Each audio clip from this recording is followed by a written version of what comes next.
Acetaminophen, Tylenol, overdose. Part 2, Diagnosis, Clinical Course, and Initial Management. Hi again, everybody, and welcome to another installment of the Pharm Easy Tutor.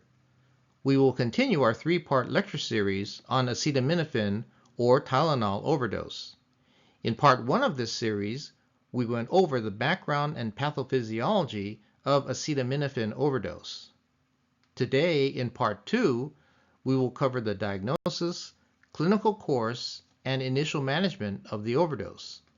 In part 3, we will focus on the antidotes, N-acetylcysteine and fomepizole. Let's start out by quickly reviewing the main points from part 1 of this series. Here's a quick review of the main points. Acetaminophen, Tylenol, is one of the most commonly used oral medications for pain and fever reduction. Acetaminophen has an excellent safety profile when taken at recommended therapeutic doses. However, when acetaminophen is taken in large amounts, it can cause severe liver toxicity. Acetaminophen is one of the most common medications associated with both intentional and unintentional poisoning. In the United States, it is the leading cause of acute liver failure. Acetaminophen is available in more than 200 over-the-counter and prescription medications, either as a single agent or in combination with other pharmaceuticals. Many people are not aware that acetaminophen is contained in these combination products and may accidentally overdose by inadvertently taking too many of them at the same time.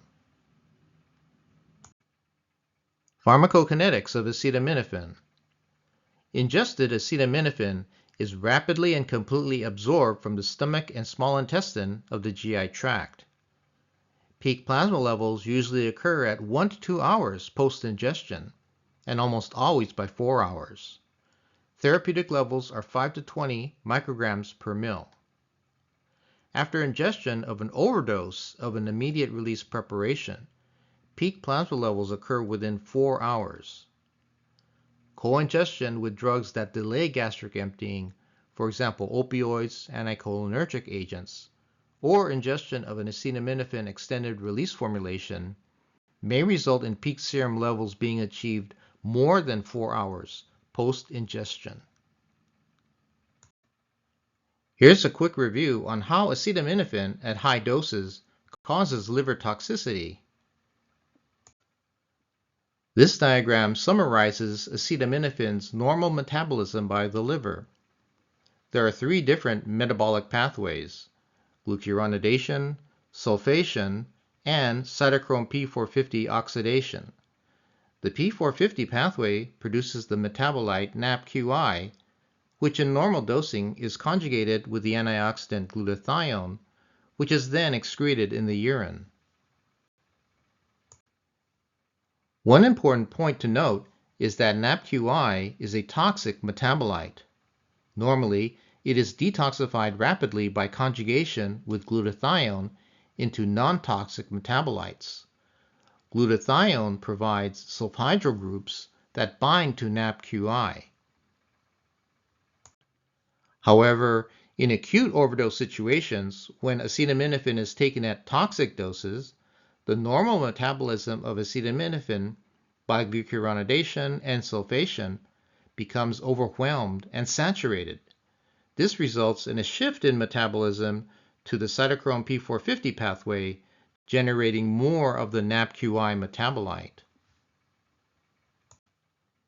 The excessive production of the NAPQI metabolite depletes all of the available glutathione stores in the liver. Once glutathione stores run out, unbound free NAPQI is released to cause havoc. It is very hepatotoxic. NAPQI binds to the cysteine sulfhydryl groups of the hepatocellular proteins. The NAPQI metabolite accumulates and proceeds to destroy liver cells and cause liver injury.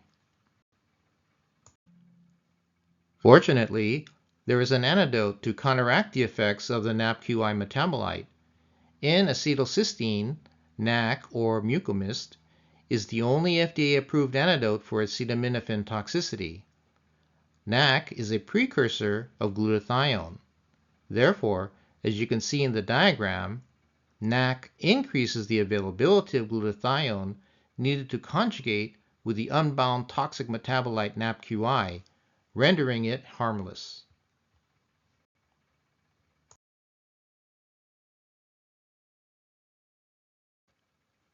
Throughout this lecture, we will again be using this consensus statement article as a key reference. This consensus statement provides guidelines on how to manage acetaminophen toxicity. It was published in the journal JAMA Network in August of 2023. We will be using algorithms that are featured in this article.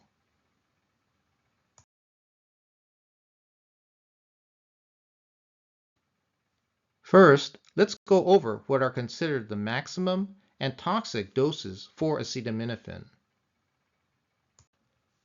Maximum acetaminophen doses, adult. Historically, the maximum adult dose of acetaminophen has been 4 grams per day, with a recommended dosage of 325 to 650 milligrams every 4 to 6 hours, or 1 gram every 6 hours. In 2012, the FDA suggested but did not mandate a maximum daily dose for adults of 3 grams, with no more than 650 milligrams every 6 hours as needed. McNeil Consumer Healthcare, which produces the Tylenol brand, has voluntarily reduced the maximum recommended daily adult dose of its 500 milligram tablet product to 3 grams, and of its regular strength 325 milligrams tablet to 3.25 grams per day. Maximum acetaminophen doses, children.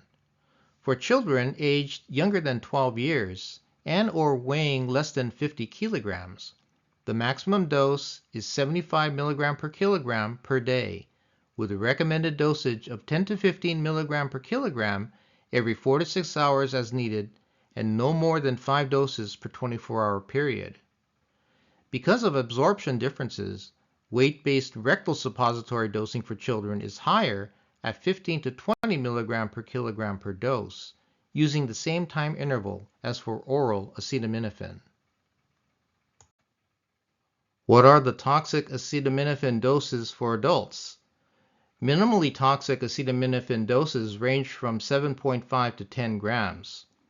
Overdoses less than 150 milligram per kilogram are unlikely to result in toxicity. The ingested amount of acetaminophen at which toxicity occurs may be less with chronic ethanol use, compromised nutritional states, fasting, or viral illness with dehydration. A toxic acetaminophen dose is greater than 150 milligram per kilogram or 12 grams of acetaminophen. This is considered a toxic dose and poses a high risk of liver damage. A massive ingestion of acetaminophen is defined as greater than 500 milligram per kilogram. For children, the minimally toxic acetaminophen dose is 150 milligram per kilogram. In healthy children aged 1 to 6 years, this is increased to 200 milligram per kilogram. Healthy children aged 1 to 6 years are less susceptible to hepatotoxicity due to differences in medication metabolism and a relatively larger hepatic mass that may more efficiently detoxify and eliminate NAPQI. A toxic acetaminophen dose for a child is greater than or equal to 250 milligram per kilogram. This poses a significant risk for acetaminophen-induced hepatotoxicity. Children who ingest more than 350 milligram per kilogram are at a great risk for severe hepatotoxicity if not properly treated. How do we properly diagnose acetaminophen toxicity? The diagnosis of acetaminophen toxicity is based on 2 things. 1, obtaining a history of acetaminophen ingestion, and 2, confirming a toxic serum acetaminophen level. Number 1, obtaining the overdose history. The clinician should obtain an accurate history of the time the ingestion began, the ingested quantity or amount, and the specific product formulation of acetaminophen ingested. Other important information include patient age, ingestion intent, and duration or pattern of ingestion, if applicable. In addition, the history should include any co-ingestants such as salicylates, medications that may delay gastric emptying and acetaminophen absorption, for example, anticholinergic drugs or opioids, and conditions that may affect the severity of poisoning, such as long-term alcohol use or underlying liver disease. This information is vitally important to obtain because it can be used to identify a patient who may be at risk of hepatotoxicity. And the antidotal therapy is most effective when initiated within 8 hours after an ingestion. Number 2, confirming a toxic acetaminophen blood level on the nomogram. The serum acetaminophen concentration is the basis for diagnosis and treatment. The diagnosis of acetaminophen toxicity is based on serum levels of the drug, even if there are no symptoms. A serum acetaminophen level is crucial in the absence of clinical symptoms because clinical symptoms are delayed in overdoses. The severity of hepatotoxicity after a single acute overdose can be predicted by serum acetaminophen levels. The first acetaminophen level should be drawn at least 4 hours post-ingestion. It's important to note that acetaminophen concentrations obtained earlier than 4 hours post-ingestion are uninterpretable and may be misleading because absorption and distribution of the drug may not be complete. It may not represent maximum acetaminophen concentrations. If the patient presents greater than 24 hours post-ingestion, the level could be 0 despite having toxicity, so liver function tests should also be drawn. Once we have an acetaminophen level, what do we do with it? Well, we use the Rumack-Matthew nomogram. The modified Rumack-Matthew nomogram is a logarithmic graph that plots the serum acetaminophen concentration against the time post-ingestion. This nomogram is used to assess hepatotoxicity risk in patients after a single acute ingestion. The nomogram has been used with success to predict the likelihood and severity of hepatotoxicity. It is also used to determine whether the antidote, N-acetylcysteine or NAC, is indicated for the treatment of acute acetaminophen ingestion. If serum acetaminophen levels are in the toxic range based on the Rumack-Matthew nomogram, then it is interpreted that treatment should be initiated. To use the nomogram, plot the serum acetaminophen level against the time since ingestion. Serum acetaminophen levels must be drawn between 4 to 24 hours from the time of ingestion. Levels measured earlier than 4 hours post-ingestion may not be reliable due to absorption. Concentrations measured 4 to 18 hours post-ingestion are the most reliable. The lower blue line on the nomogram is the possible line, also known as the treatment line. Acetylcysteine should be initiated if a serum acetaminophen blood concentration drawn 4 to 24 hours after ingestion falls on or above the treatment line. The upper orange high-risk line of the nomogram is used to denote patients at increased risk for liver injury. About 60% of patients with values above this line develop hepatotoxicity. Here are some important points about the Rumack-Matthew nomogram.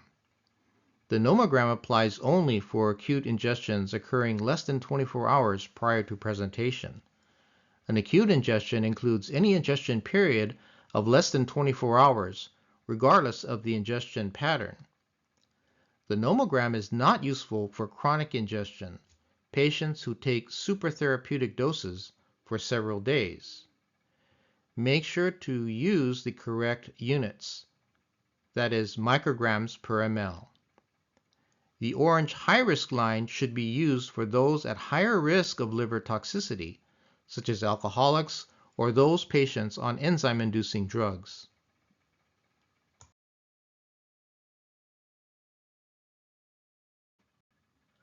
Other lab tests to draw and monitor include liver function tests, ALT, AST, bilirubin, ALK-Phos, and PT-INR to check for liver injury.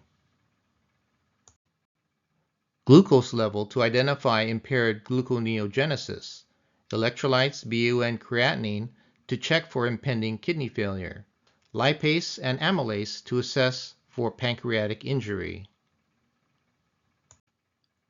Other labs to consider include an HCG pregnancy test, since acetaminophen crosses the placenta. Antidotal therapy should be started as soon as diagnosis is established in pregnant patients. Salicylate level if concerned about co-ingestions.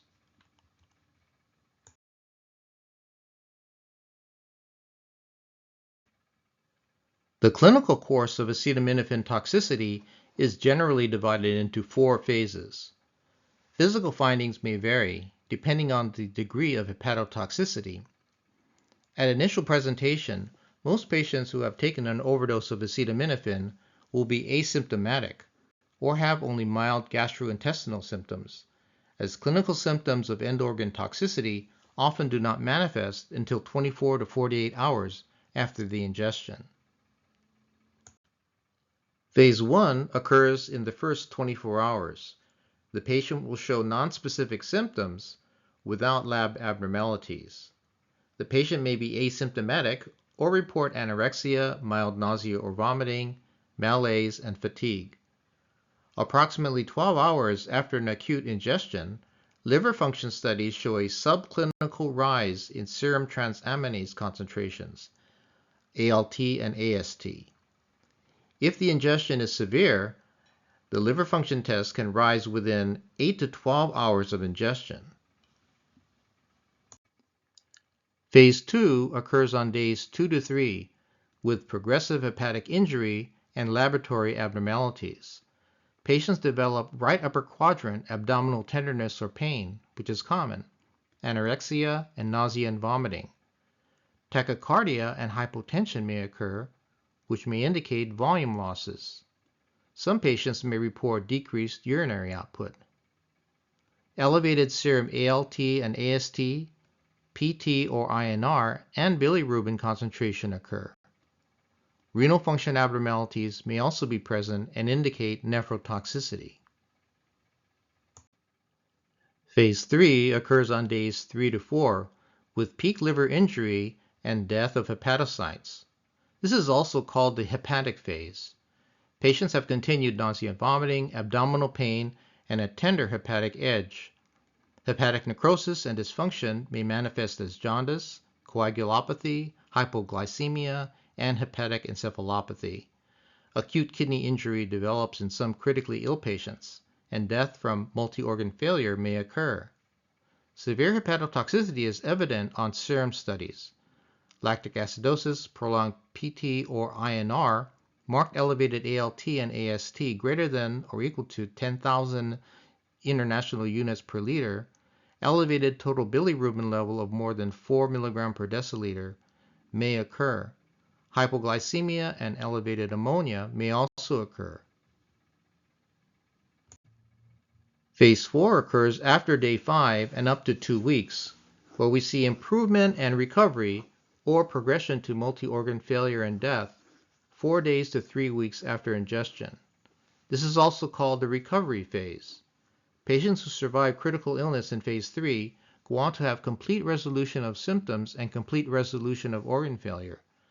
Clinical recovery may take up to 21 days. Complete hepatic histologic recovery requires several months. You can get clinical improvement and recovery, or deterioration to multi-organ failure and death, or continued deterioration.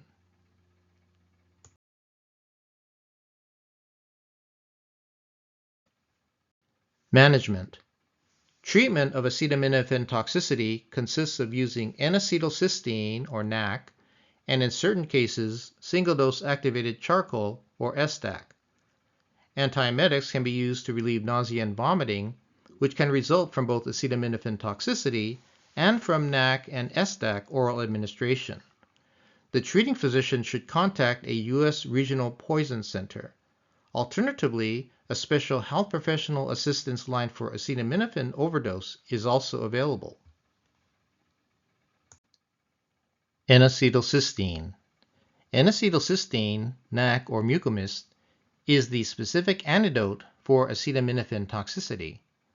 NAC is the only FDA-approved antidote for acetaminophen toxicity and is the mainstay treatment for significant acute overdose. NAC is most effective against liver toxicity if given early, within 8 hours after the acetaminophen ingestion. NAC is theorized to work through a number of protective mechanisms. NAC is converted to cysteine, which is then metabolized to glutathione.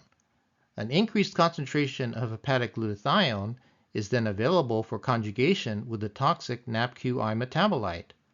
So NAC replenishes glutathione stores, which then binds to NAPQI, detoxifying it and removing it.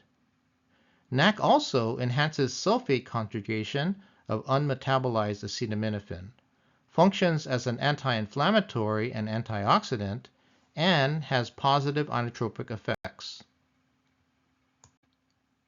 Single-dose activated charcoal. Activated charcoal is the drug of choice for gastric decontamination and is used in the emergency treatment of acetaminophen poisoning since it avidly absorbs the drug. The network of pores present in activated charcoal absorbs 100 to 1,000 milligrams of drug per gram of charcoal in the intestine. Here is the general algorithm for management of acetaminophen overdose as outlined in the consensus statement guidelines. It is divided into two pathways. One, for a patient who can provide a reliable and accurate history of the overdose, and two, the history provided by the patient is unreliable or unknown. Let's first tackle the scenario where the patient provides a reliable and accurate history of the overdose. Scenario 1. For patients whose history is reliable and accurate. Step 1. Administer activated charcoal, only if the patient is seen within 4 hours post-ingestion. Activated charcoal should be administered on two conditions. 1. Oral administration of the single-dose activated charcoal, or STAC, should be given only if the patient is alert and able to control their airway. And 2. STAC should be considered only if it is given within 4 hours post-ingestion of an acute toxic dose of acetaminophen. Because acetaminophen is rapidly absorbed from the GI tract, the effectiveness of oral activated charcoal diminishes over time, especially beyond 60 minutes after a toxic ingestion. The recommended dose of activated charcoal is 50 to 100 grams for adults and 25 to 50 grams for children.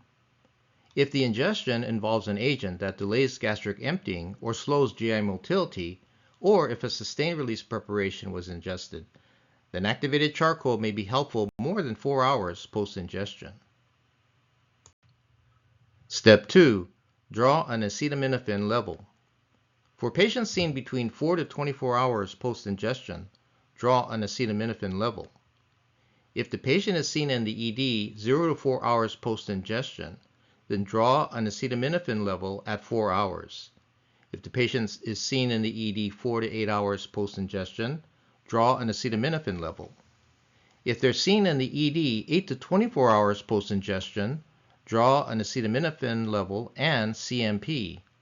And if they're seen in the ED greater than 24 hours post-ingestion, draw acetaminophen level and a CMP. Step 3.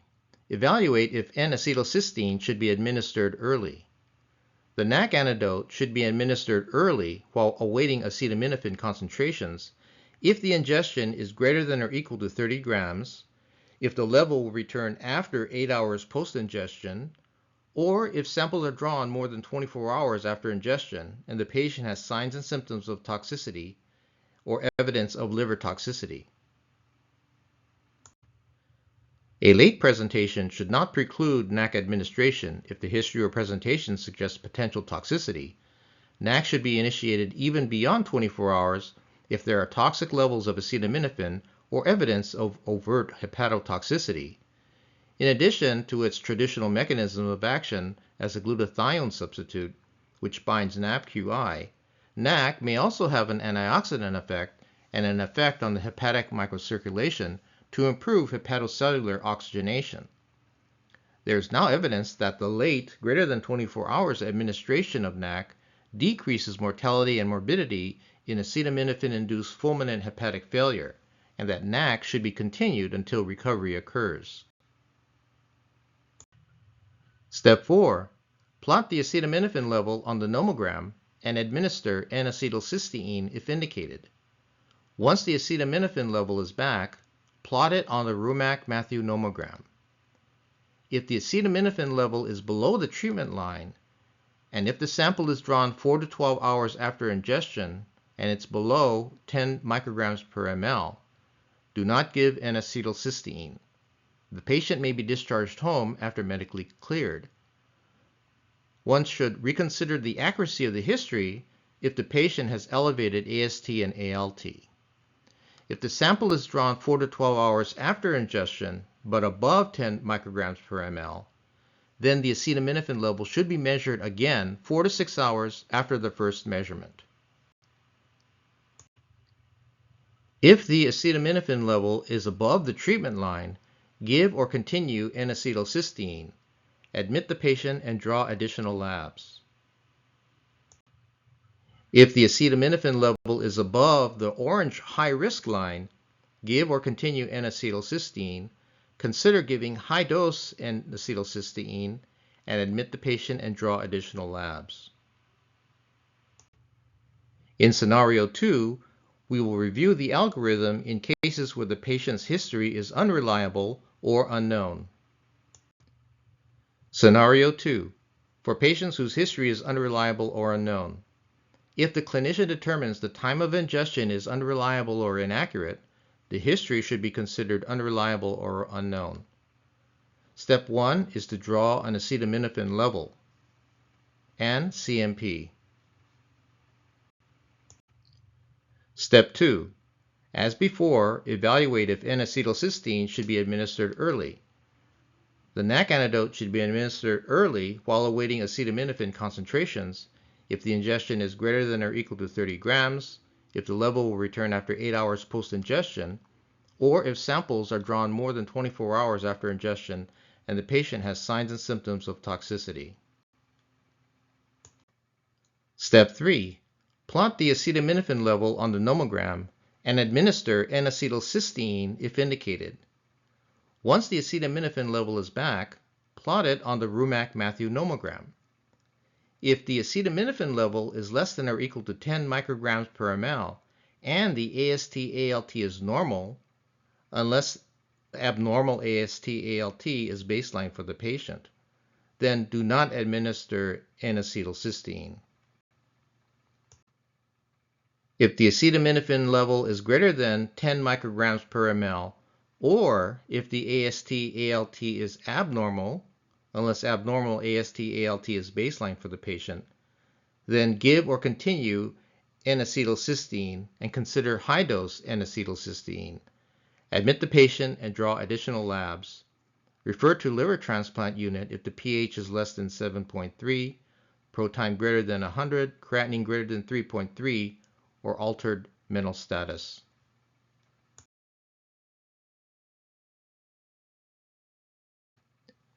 Summary.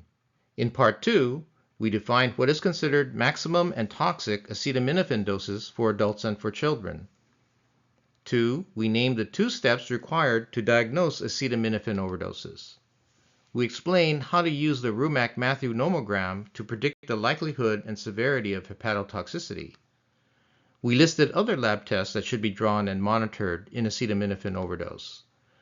We reviewed the 4 phases of the clinical course of acetaminophen toxicity. We described the use of N-acetylcysteine and activated charcoal as antidotes. And we went over the algorithms that provide steps in the management of acetaminophen overdose for patients that are reliable and for those not reliable or history is unknown. Coming up next in part 3 of this 3-part series on acetaminophen overdose, we will review in depth the use of the antidotes N-acetylcysteine and fomepizole. So stay tuned. Thanks for tuning in to watch this installment of the Farm Easy Tutor. I hope you learned something that you could use at school or in practice. If you would like to continue to see more of these types of tutorials on YouTube, please make sure to click on the black subscribe button below to change it to the word subscribed. Also, if you like this video, I would appreciate it if you can click on the thumbs up icon below to change the color to black. Also, if you have any comments or questions, please feel free to add them in the comments section below or share this site with someone else. Stay tuned to the Farm Easy Tutor channel for more lectures in the upcoming weeks. So until next time, remember to take it easy.